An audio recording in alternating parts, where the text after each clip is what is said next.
Here we are for another dose of positivity. And I am going to have to figure out how many episodes we have done because I think we're almost at a full year, which is super exciting. But I want to welcome everybody to this episode where we are all breaking up with diabetes, which is super exciting. Jana, Yes, honey. I don't think it's recorded. Is it? What do you mean? Are we live? We're live streaming. We're not recording. Are we recording?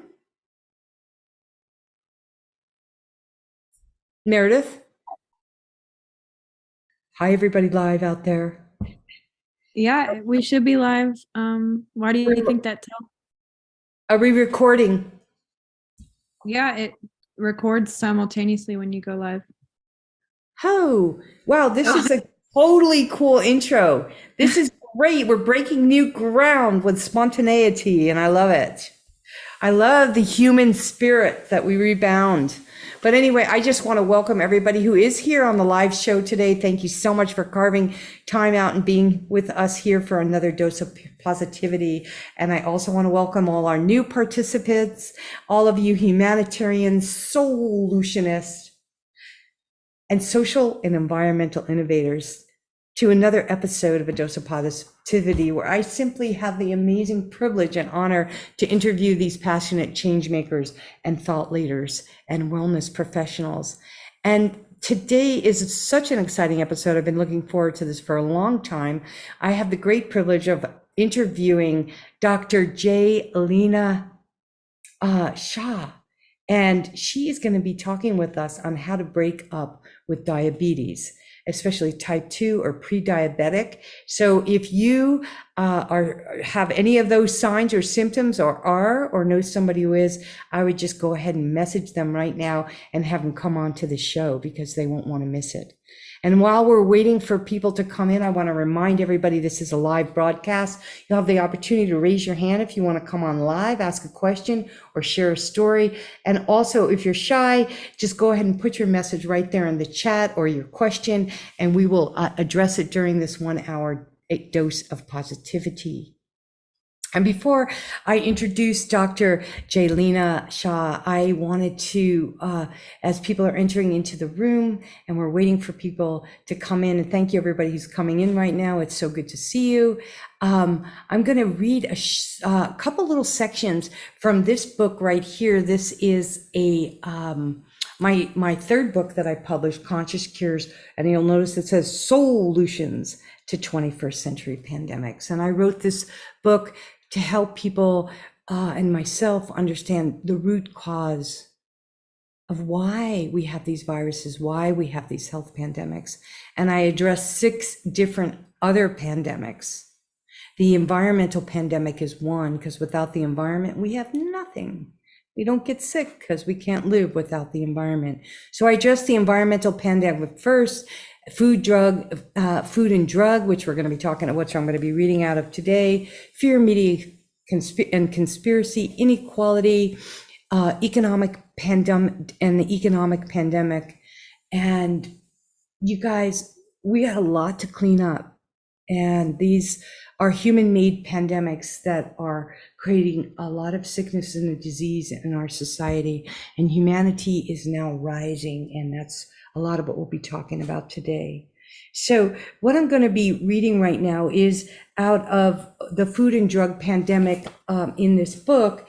And this is the cost of big ag and big pharma and the industrial food complex. It may cost more to raise food responsibly and consume real food, but would you rather suffer the consequences of living on a toxic planet in an unhealthy body? The average household pre-COVID was stressed about how they could earn enough money to buy food and medicine. During this escalating pandemic, stress has increased along with illness and health costs.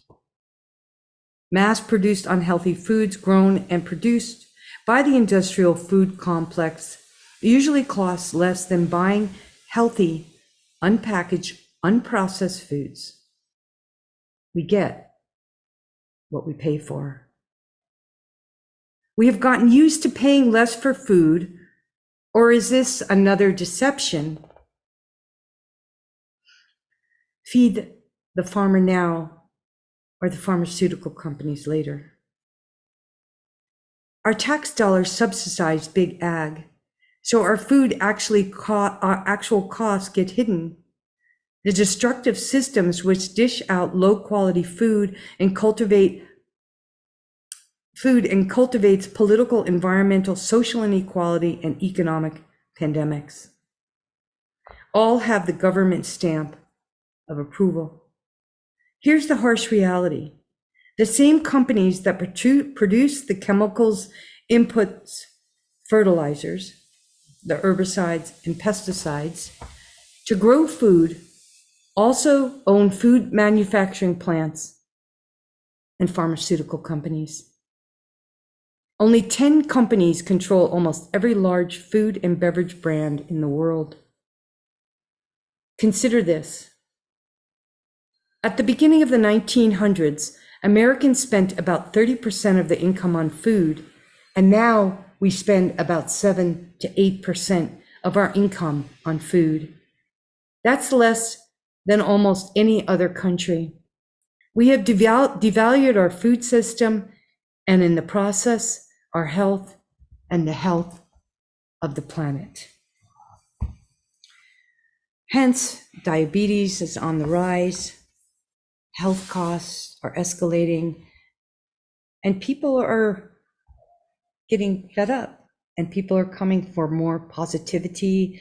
And what we're going to be talking about a lot today is taking control of our own health. So I don't think I'm going to read anymore because Dr. Jelina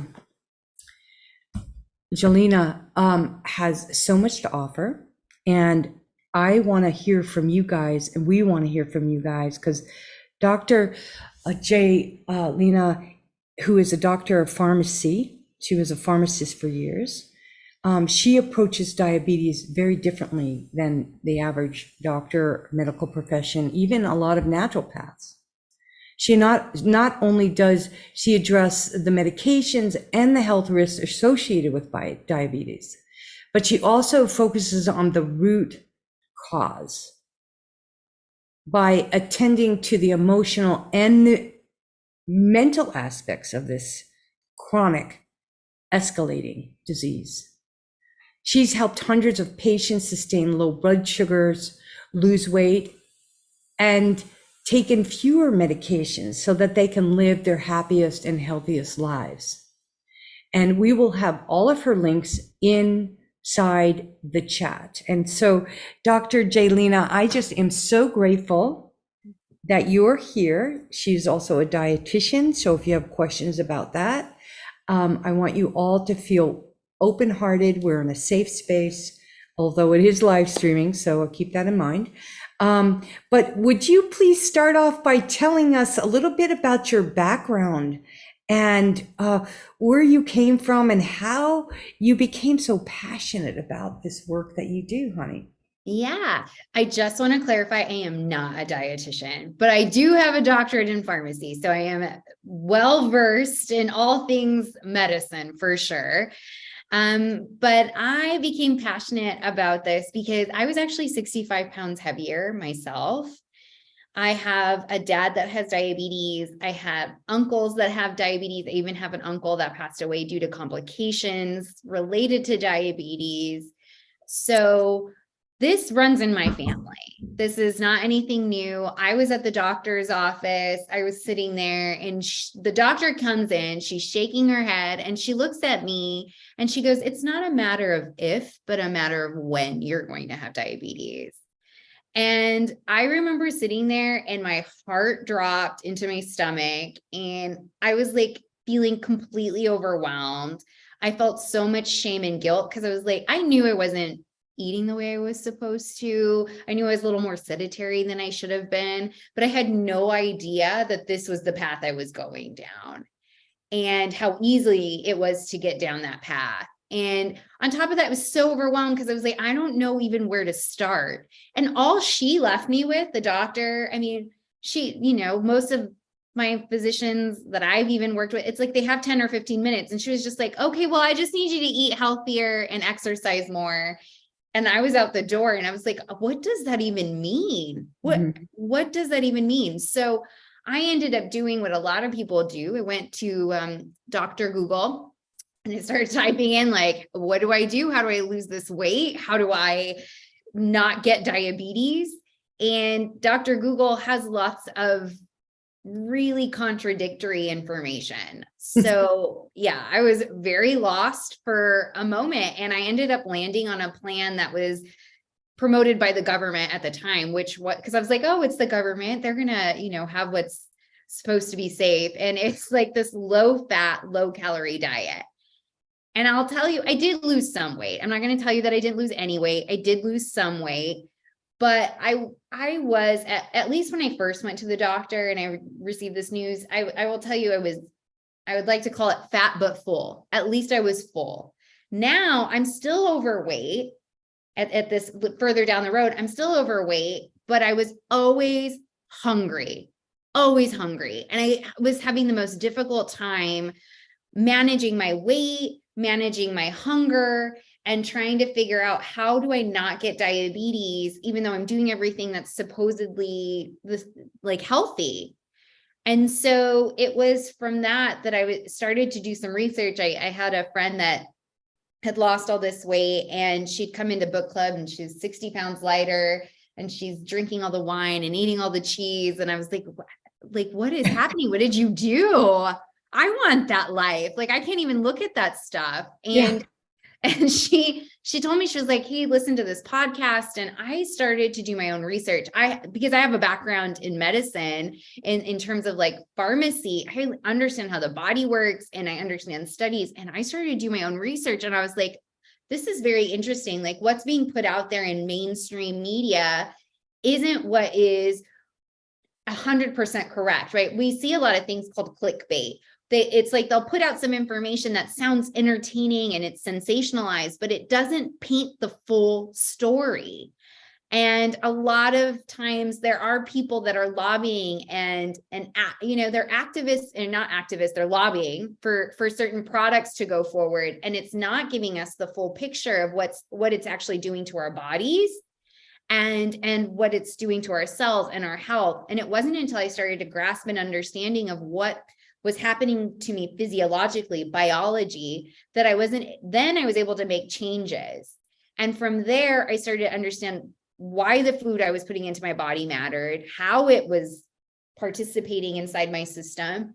And then the last piece of it, the most important piece that we don't get to, is how my mindset also was playing into it. My thoughts about food, how I was approaching food, why I was approaching food in a certain way, which is, I think, a big gap in things. Because in modern day medicine, I think we focus or hyper fixate on tunnel vision. We'll focus on just, concentrating on a disease or concentrating on a bacterial infection or a virus or a sprained ankle, which is great in those situations. But when we talk about chronic disease, we have to look at the entire person. You have to look at their psychological, their spiritual, and their social factors, because all of these things play a piece into our whole body. This is why I believe in being a holistic practitioner. We have to address all of these sides of us because we can't just compartmentalize these things. We are a whole person, our mind, our body, our spirit. All of this plays into our health, whether we want to admit it or not. And we see that most often with chronic disease. So as you can tell, I'm super passionate. I love it. I love it.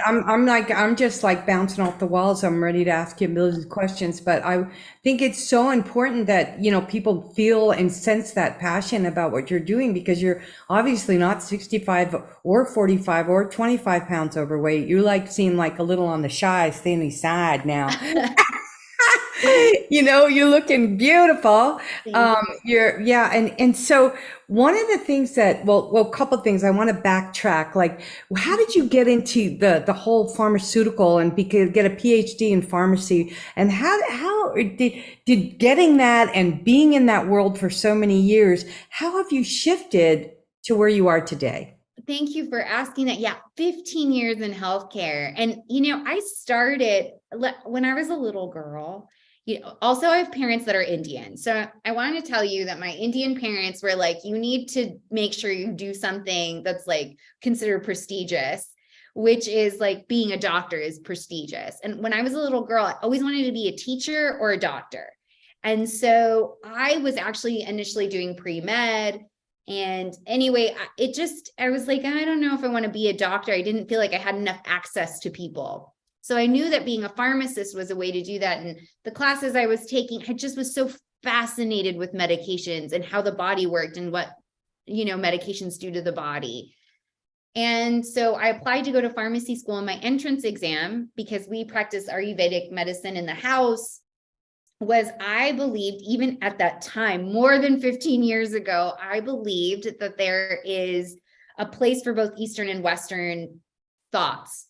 And there needed to be a way to marry the two. I do believe there's a time and place for Western medicine. The technology that's out there and what's available to us is so great in allowing us to live a very longer life, or a more a better quality of life. But we cannot negate what Eastern medicine has presented. And there is, again, a holistic approach. So I just believe in marrying the two from a very young age. So I got into this and I started to realize that medications, although they do have a place, I have a healthy respect for them, but I also have a healthy fear. I know what is on the other side. You take certain medications, just like anything you ingest that's foreign to your body, there is the possibility of a side effect. There is a possibility of something not doing or working the way that you want it to, whether it's an allergy. I mean, people have peanut allergies. It doesn't need to be medication necessarily, but it's just that anytime we ingest something, we have to keep in mind the effect it's having on our entire system.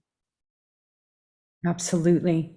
Yeah, I'm really glad you're bringing that up, because I do have some friends, who will resist any kind of Western at all. And I'm pretty much the 80-20 rule. Like, I will go for, if I have a really severe infection, or I know, go to the emergency room and they say, you have got to take this antibiotic or you're going to go into, and so, but you kind of went from all in to the pharmaceutical world, right? And you were pushing pills, like I was pushing sugar at my bakery, to backing off from that and kind of changing this approach with your clients and who you work with, and how you're actually helping them break up with diabetes. Yeah. So let's get specific on some of the things that how you guide people to wean them off medications, even get them off completely if possible. Some people you can't. But let's talk about that weaning process, and then let's talk about, how, like you say, bridging the two, and then possibly getting off all of them. Like I'm not on any medications, and I'm 65. Wow. So, every time my husband and I go to the doctor, he's not on any either. They're like, where's your list of medications? And it's like, we don't have one. Why do you? And what is, there's something wrong with me because I'm not taking medication. So I want people to feel comfortable, if you are taking medication, to realize, well, there are things you can do that maybe at least you wean yourself from 50% and maybe 100%. So how do you deal with that? So, like I said, I think there's a healthy place to be. Some people actually do need medication, like people with type 1 diabetes. It's a means of survival. Their body is not creating insulin, so they need that. So it's just recognizing where you are in your personal health journey is the first thing. Is the first thing I have people know is that, is it impossible to be off of meds? No, but it just depends on where you are in your health journey. It may be better for you personally to have some medications, but there are things that you can do to try to get off of them so that you optimize your body's ability to heal itself. So one of the things I did is I worked specifically with people with type 2 diabetes that was very uncontrolled. Like I was basically the last step before they ended up at the endocrinologist, which is the specialist. And they would come to me, and the premise was at my old job, because I was a pharmacist. I mean, I'm still technically a pharmacist, but they were coming because they were like, we need you to titrate their insulin, get their insulin levels where it needs to be, and make sure they're on the right meds.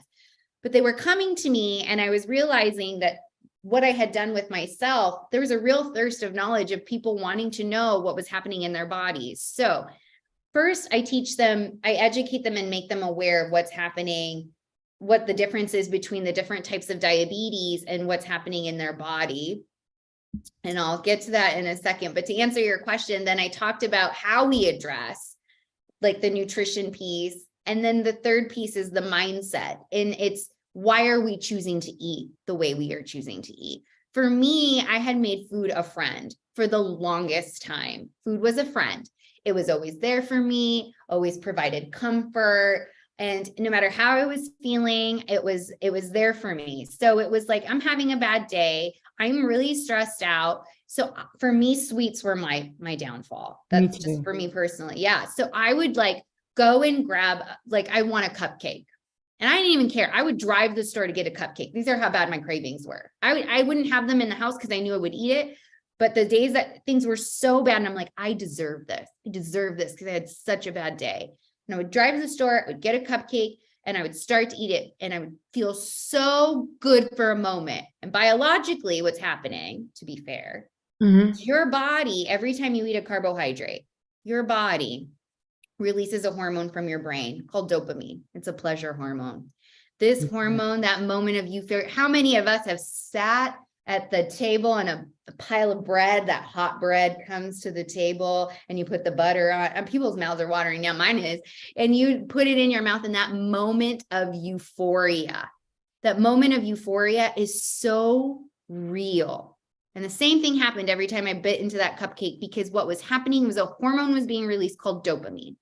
And dopamine is a pleasure hormone. It gets released when we do shopping, gambling, sex, recreational drugs, all the fun stuff in life. That hormone, trust and believe, that's what's being released. So for those few moments, I was in bliss. I was eating that cupcake and I was in bliss. But here's the trick. Food is not your friend. It's a loan shark.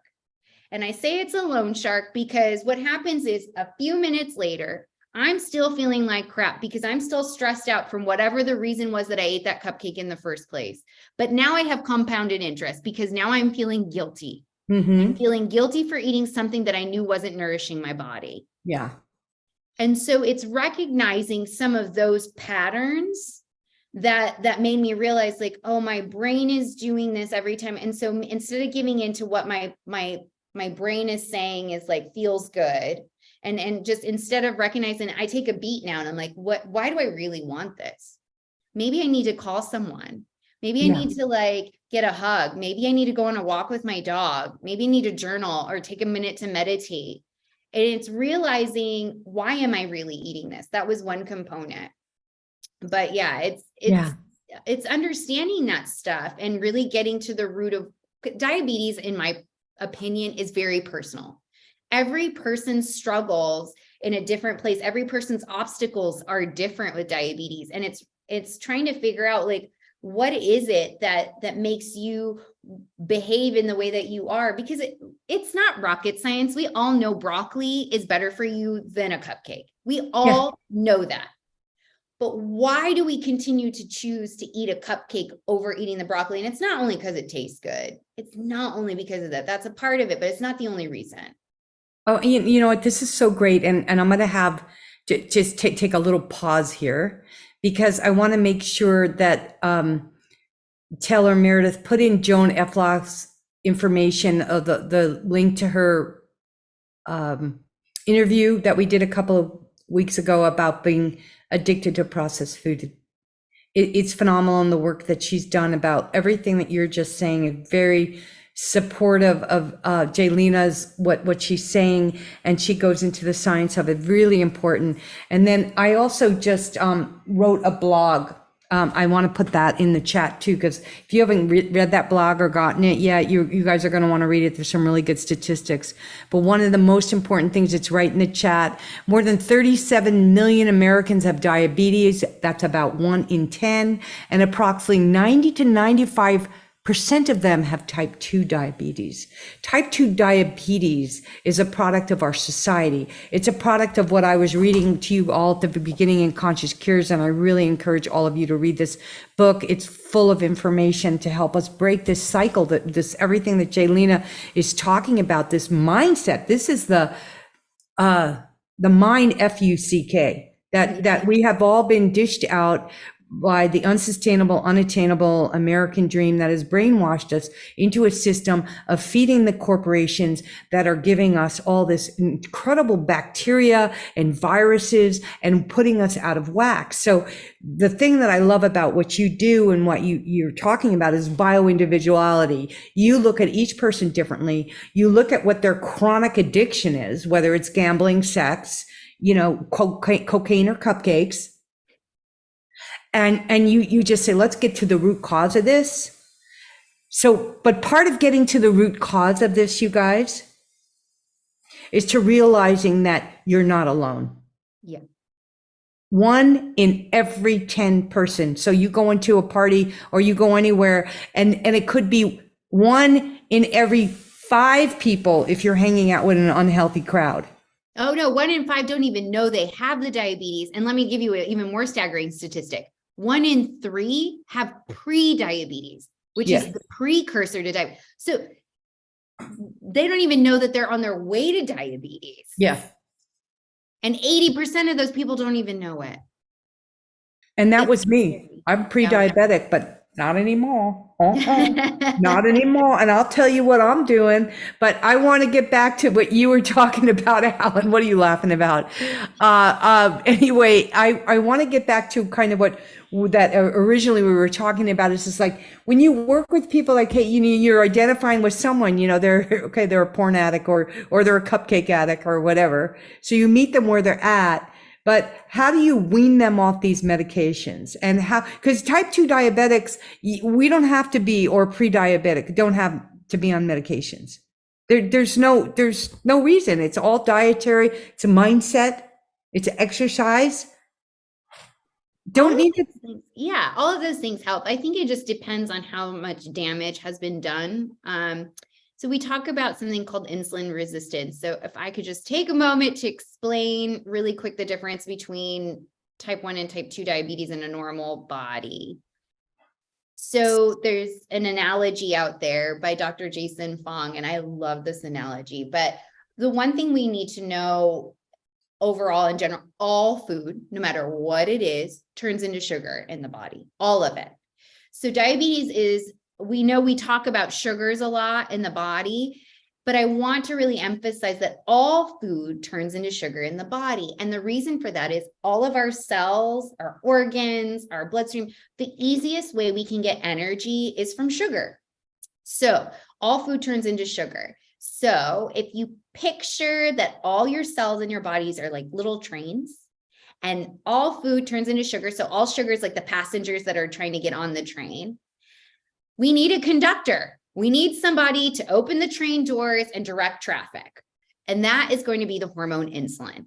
So insulin is the conductor. It helps get the sugars or the passengers on the train and directs them where to go. So we know exactly where they need to be. So in a healthy body, the conductor comes to work. He's happy to be there, opens the doors, shuttles the people in, they go where they need to go.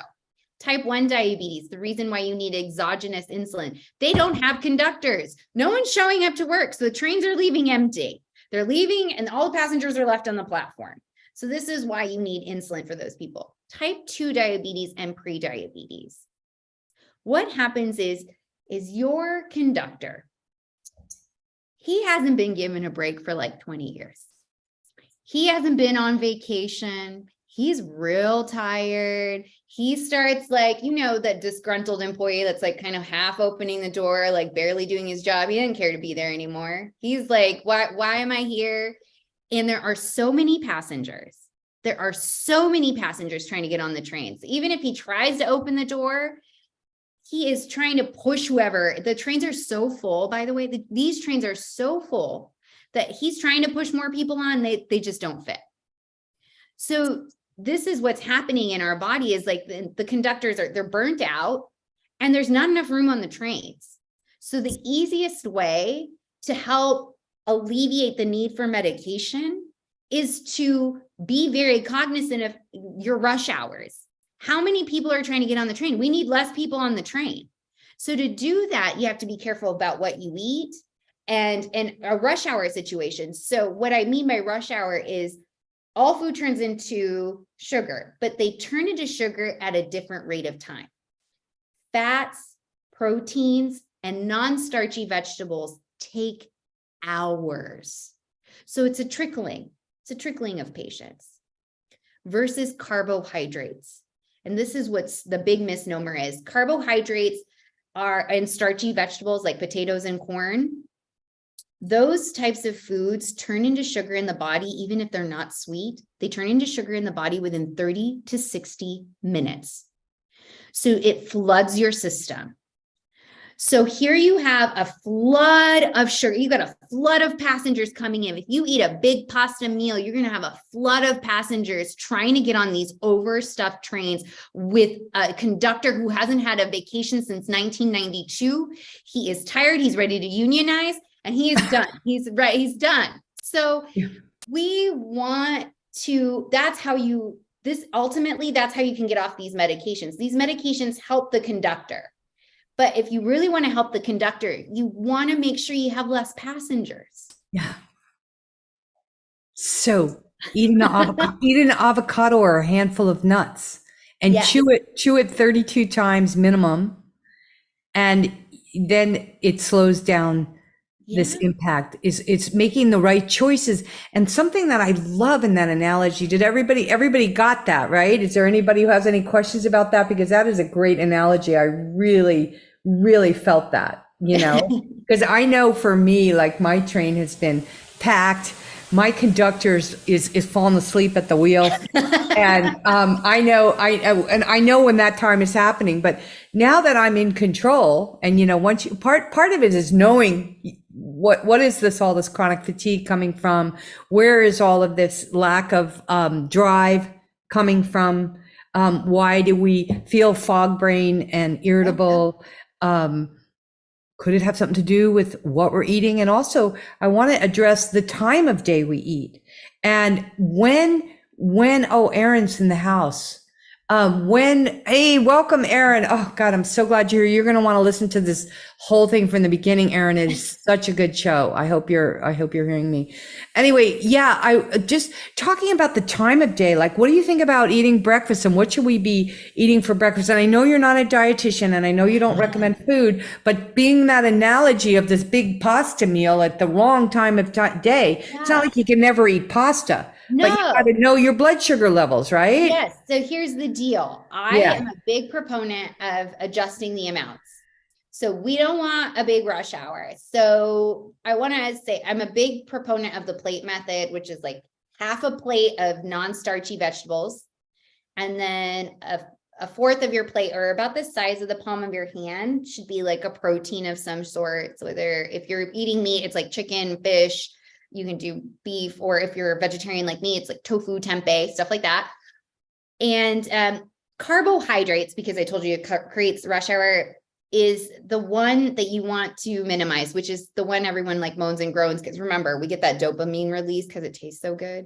So if you take your hand, I know, guys, please don't shoot the messenger, right? You're going to cup your hand and whatever fits in the cup portion of your hand is one serving of carbohydrates at a meal. You can still have your pasta. I'm not saying don't eat your pasta, but you just want to adjust the amounts. Now, when we talk about timing, the deal with the timing is this. Our bodies in the morning are more are more insulin sensitive. So think of it this way, our conductors are in a better mood in the morning. And just like anybody else, towards the end of the day, we get tired, and so do your conductors. So you have you're most insulin sensitive in the morning, and it decreases as time goes on. And the reason for this is that our body is preparing for sleep in the evening.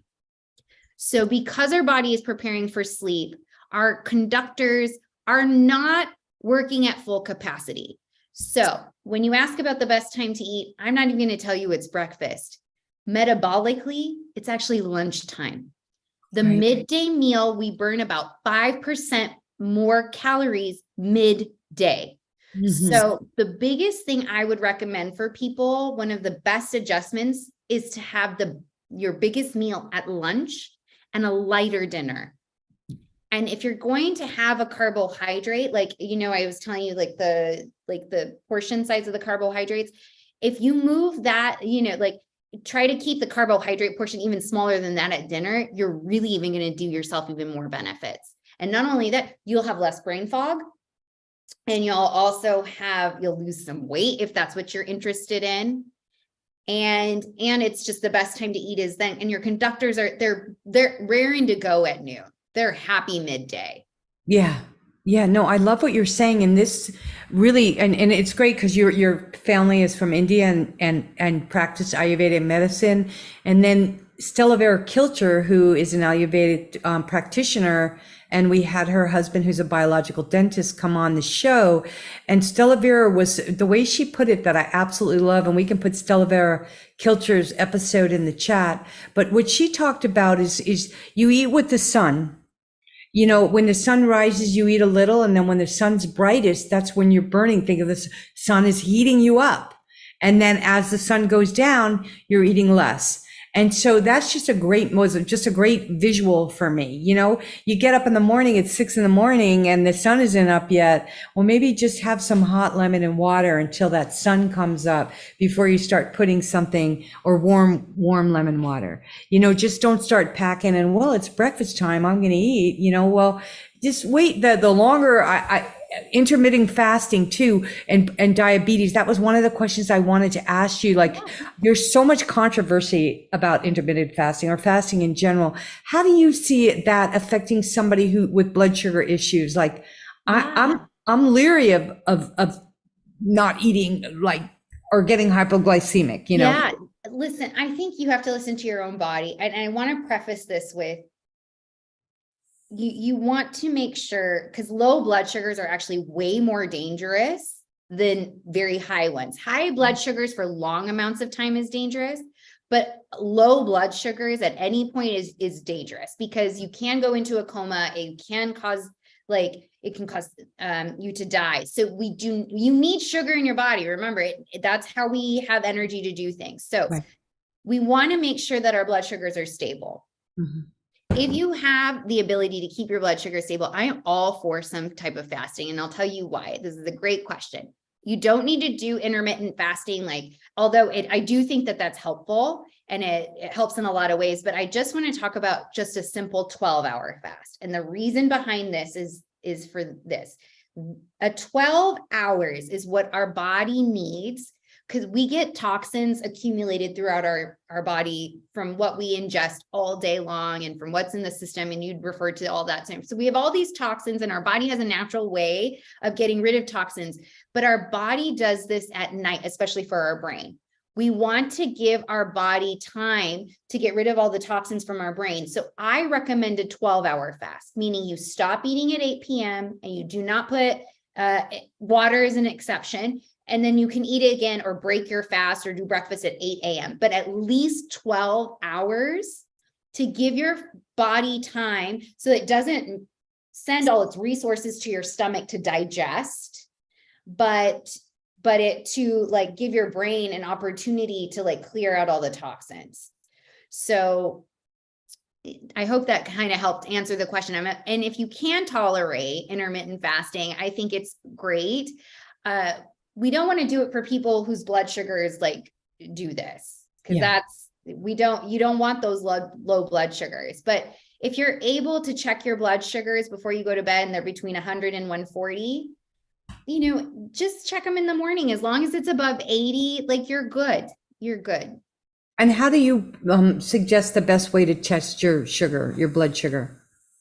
So you can either do like a continuous glucose monitor if your insurance pays for it, or you can do like just a glucometer where you have to like poke your finger, which does hurt, and do it. But the best times to check your sugar, there are a few times, and it depends on what you're looking for. So there's two things I want to bring up. Blood sugar testing. One thing you want to keep in mind with blood sugar testing, and I'll get into the levels that you want and when to check here in a second, but I want to point out that it is a point in time. It's like taking a snapshot. It's taking a picture of what your blood sugars are at one moment in time. A lot of us go to the doctor, and when we're diagnosed with diabetes or pre-diabetes, it has to do with a level called an A1C. Right. And that lab is it's not a snapshot, it's a big picture. It's an average of what's been going on in the last 3 months.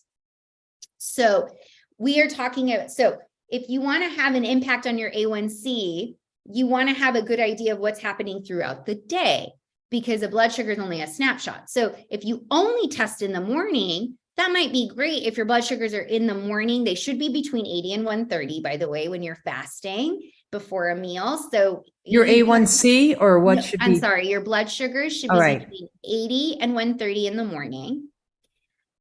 But what I will warn you is this, like, let's say you decide to eat, and let's say it's where it's supposed to be in the morning, but you decide not to check for the rest of the day, which is fine for some people. But if you go back and your A1C is super high, and you're like, well, wait a minute, my number was fine every morning. What could be happening is that your blood sugars are rising in the day. So it's, like I said, because it's only a snapshot. So 1 to 2 hours after you eat, your blood sugars should be less than 180.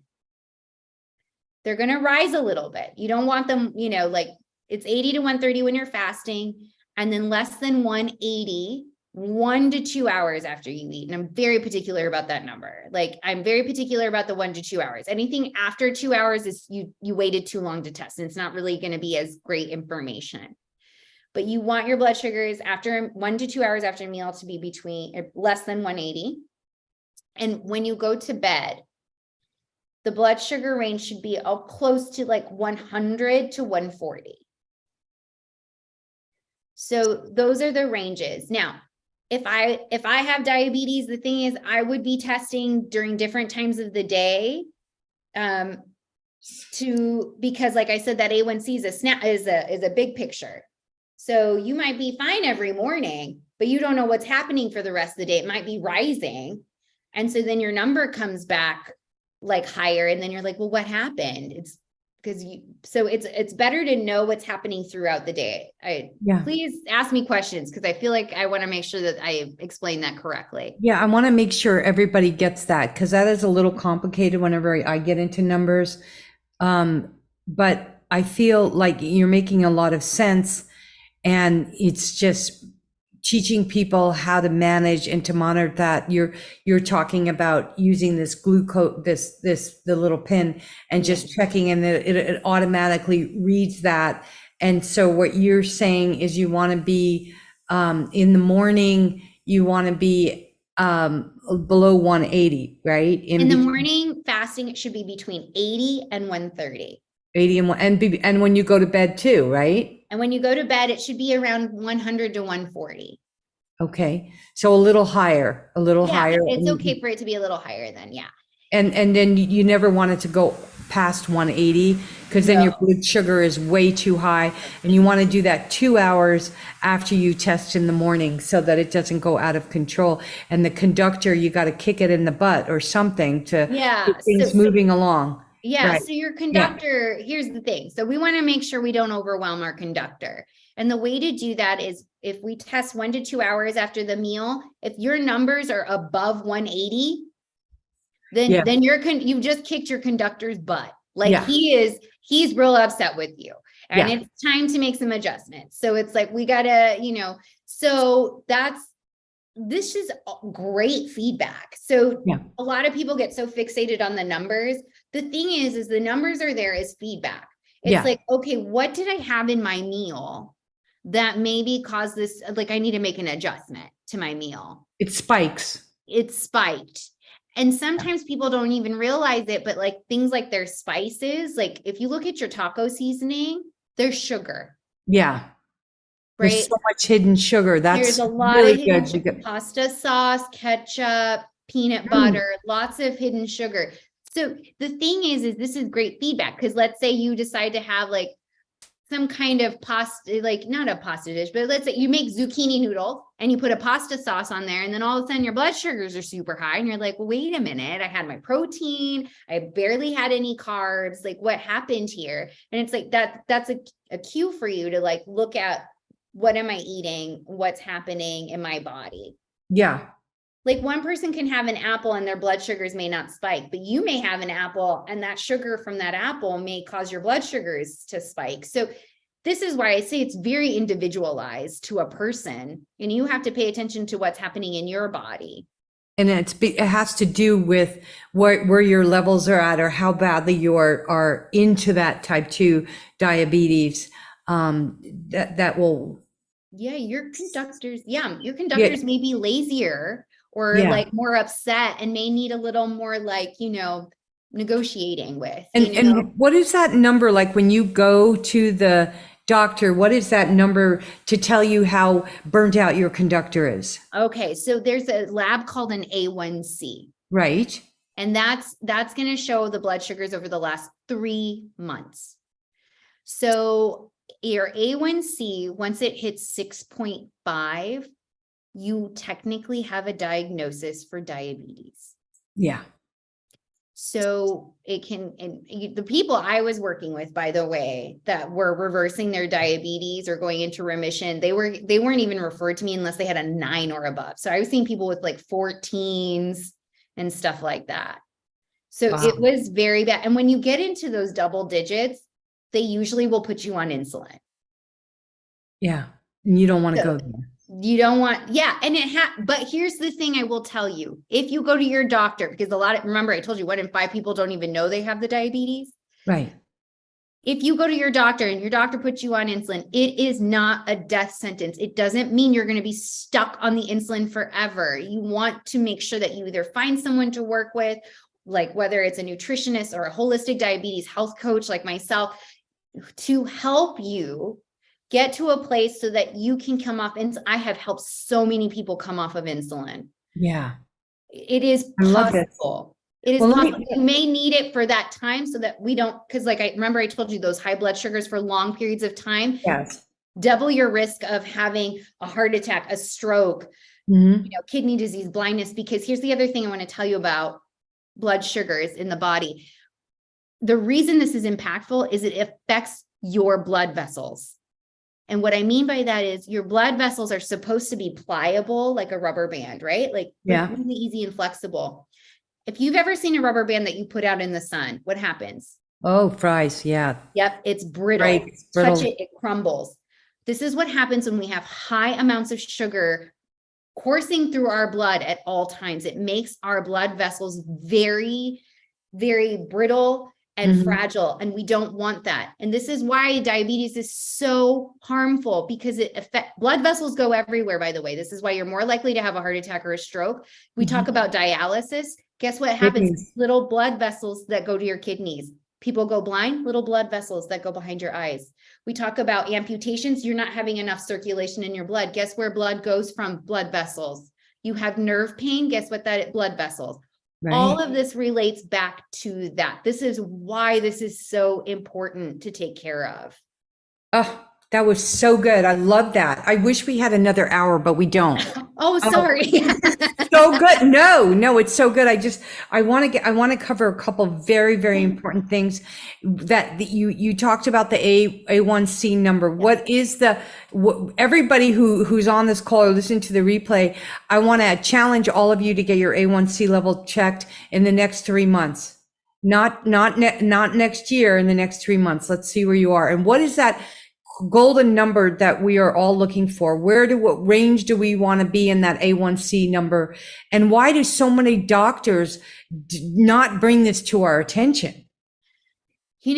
As far as you want to be like 5.6 or below, because if you're at, and here's the thing, if you're at like a 5.7 or above, it just means you're pre-diabetes. 5.7 to 6.4 means you're pre-diabetes. It is not too late. You can reverse it. You know this, Donna. Yeah. And so, but if you want to try to get towards the lower end there, anything below 6.5 is a good deal. You want to definitely be below 6.5. Oh, Now, yeah, the absolutely. reason your doctor may not bring this up, I love doctors. I know that that's probably not very popular. I love a lot of my doctors. They're just a different type of healer. The problem is that we've got insurance companies coming in saying you've only got 10 or 15 minutes. I have had doctors who have voiced so many frustrations Mhm. based off of their inability to help their patients the way that they want to. Yeah. And and here's the thing, there's always like going to be a bad apple in a bunch. I'm not advocating for those people, but for some of these providers, it's just a lack of time and resources. Because a lot of people that are coming in with diabetes have multiple issues going on, including high blood pressure. Their fatty liver disease is associated with this. Because here's the other thing I just want to bring up really quick. All those extra passengers, guess where the conductor sends them all to your liver, and they get converted into fat. So this is why obesity goes hand in hand, because it's like they've got all these extra passengers and the conductor's like, just send them to the liver. And then that gets turned into fat. Whew. Yeah. So that's why fatty liver disease, high cholesterol, all of this ties in together. So you're dealing with usually multiple conditions in a 10 or 15 minute time span. Right. And when this goes back to what I started in my reading at the very beginning, this is all tied to the industrial food complex that's making all of us, or most of us, think that we need to be eating towards diabetes and not health. And from what you're saying and what I hear, Dr. Jelina, is that really diabetes is at the crux of every chronic illness. Almost every single chronic illness is associated with these blood vessels that we're talking about. And it's something that each of us, unless we have type 1 diabetes, and we got into that earlier, there's a big difference where you really aren't making those conductors, and you have to be dependent on insulin. But this is very, very minor compared to us having control. It's only you and I who can make the decision right now to bring our A1C levels down below 6.5, which isn't really that healthy. We have somebody on here who says her A1C is 4.7, and can it be too low? That is a question I had for you. I think you're fine. I think, your doctor will let you know, but I mean, it's just like, you just don't want the A1C, like I said, it's an average of the 3 months. So if you're not having you're not waking up feeling dizzy or, low energy or anything like that, then I think you're fine. But I don't think most people's A1Cs below 5.6 and below is usually, it's fine. Yeah. Yeah. So can you go as low as 2 or 1 on A1C? I don't think I've want seen anyone go that low. You I can't think we do just it. it's basic necessity. Remember I told you really low blood sugar can be very detrimental very quickly. Yeah. So I don't think that that's very common, but having it in the 4 or 5 range is definitely where it's at. Yeah. So we're all going to I'm challenging everybody in the next 3 months after the holidays. This will remind you during the holidays, because you're going to be coming back, and we're going to have Dr. Jelina back on the show one of these days. And we're going to all be reporting our A1C levels for our own good. And it doesn't matter. There's nothing to be embarrassed with, because remember, 1 in every 10 people that in a crowd or friends and family that at the Christmas table or the Hanukkah celebration is suffering with this chronic disease, type 2 diabetes, and we all have the ability to reverse it. And I'm challenging all of us to start today. I started a detox a week ago because I strategically did it now. I didn't say after the holidays. Good for And you. so I'm doing it. And I'm That's feeling amazing. so amazing, so empowered, so inspired, so much more clear and fog brain. I mean, look at me, I'm on fire. But I have a question that's really, really important. Yes. You said something earlier, and I wrote this in my this week's blog too. I addressed it. This thing about low blood sugar. Mhm. And you also were saying this. It can be much more detrimental Mhm. than your high blood sugar. So a lot of people say, or you read that you have to give someone sugar right away. I mean, what do you prescribe, or what do you recommend people do? And how do we know? How does someone know in their own bodies? Because a lot of times, like, I think, oh, I feel hypoglycemic. Oh, my blood sugar is really low. And so what do you recommend people do? Because I think a lot of us run into that, especially these people who come to the show. I know Kat Haber's in the house right now. We run on empty a lot of times. We push it out. And you too yourself. So, and that definitely you're stressed, because you were talking about earlier too, how your mind, and your emotions and your moods affect diabetes. So how do we know, and what do we do when that blood sugar levels are going dangerously low? So the first thing is you're going to have pay attention to the symptoms, which is like excessive sweating, irritability, lightheadedness. You may have a headache.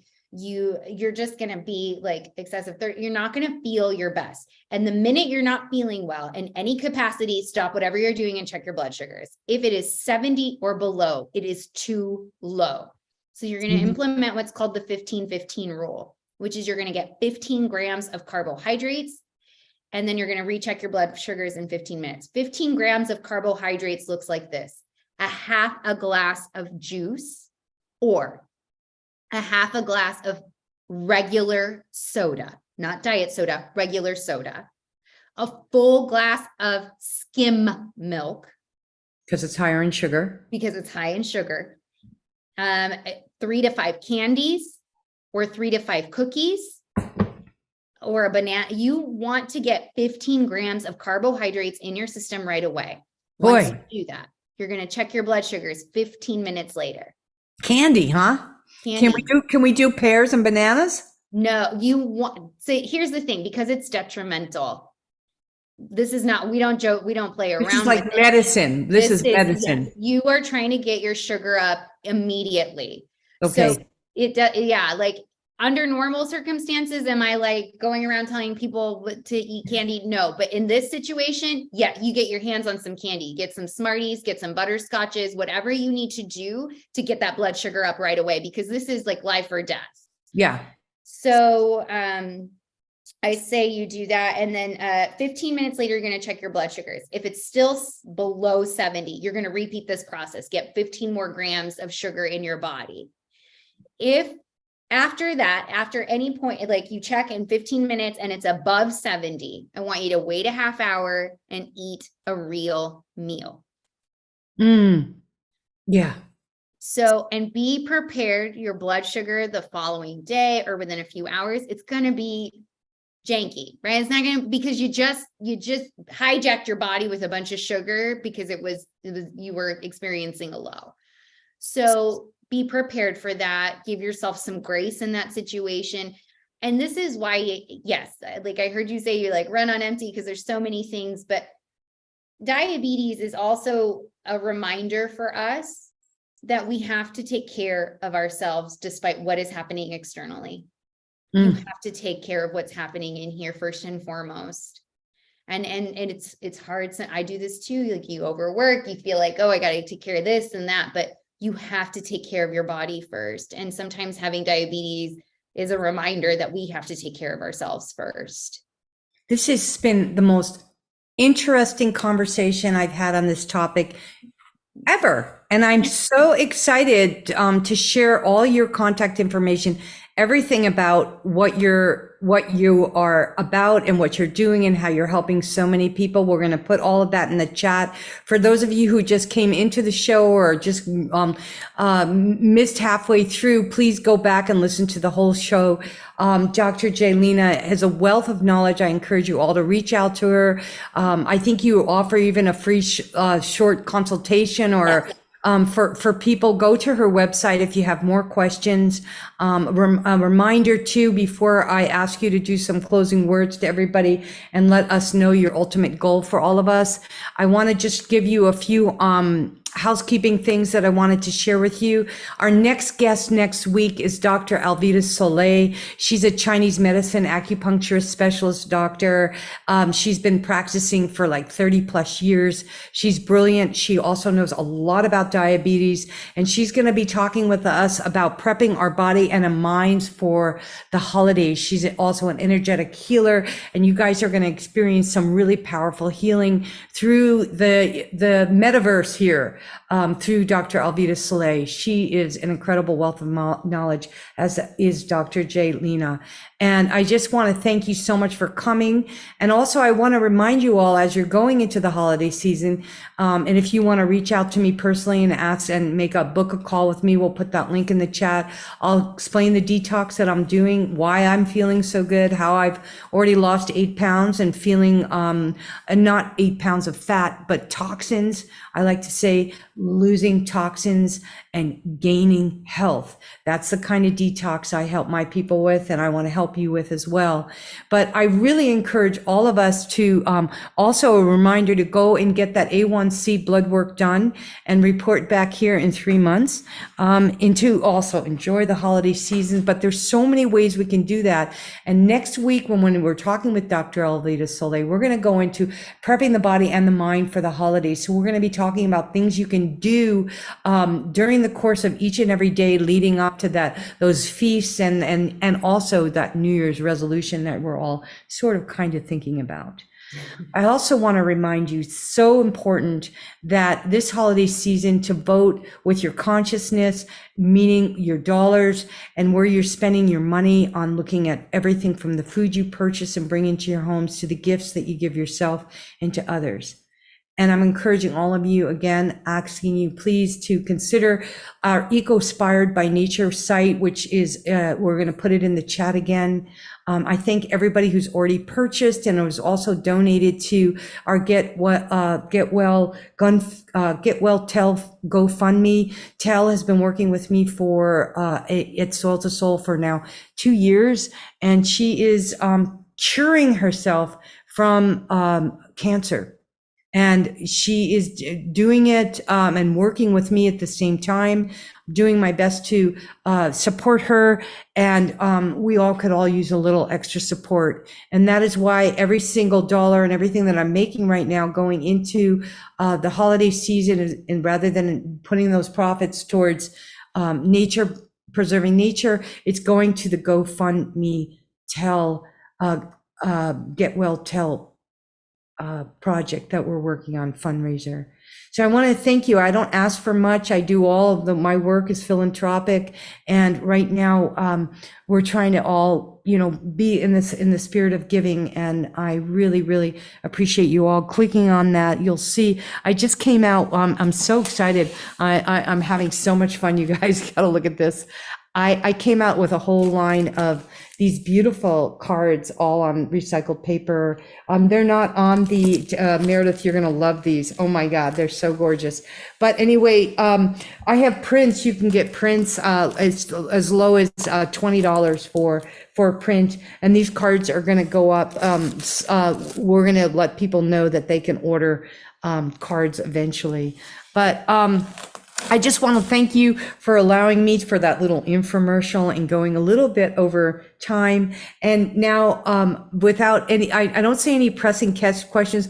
All I'm seeing here is that people want you to come back and they want to continue this conversation. And we're so, so grateful. And I would love you to give us some parting words. What are some goals? What do you see the future of healthcare in the next 5, 10 minutes, 10 years, and how our choices can impact that? So, oh my gosh, it's loaded. So I'll just try to keep it short. Like in the next 5 to 10 years, I think everyone's recognizing that there are multiple modalities when it comes to health, and recognizing how important it is to listen to your individual body, as well as like not just listen to your doctor. We have so much information out there, and our doctors and our pharmacists and then people out there should be treated as curators. Like they don't have all the knowledge, but they should help you like an art curator knows what to put the art on the walls.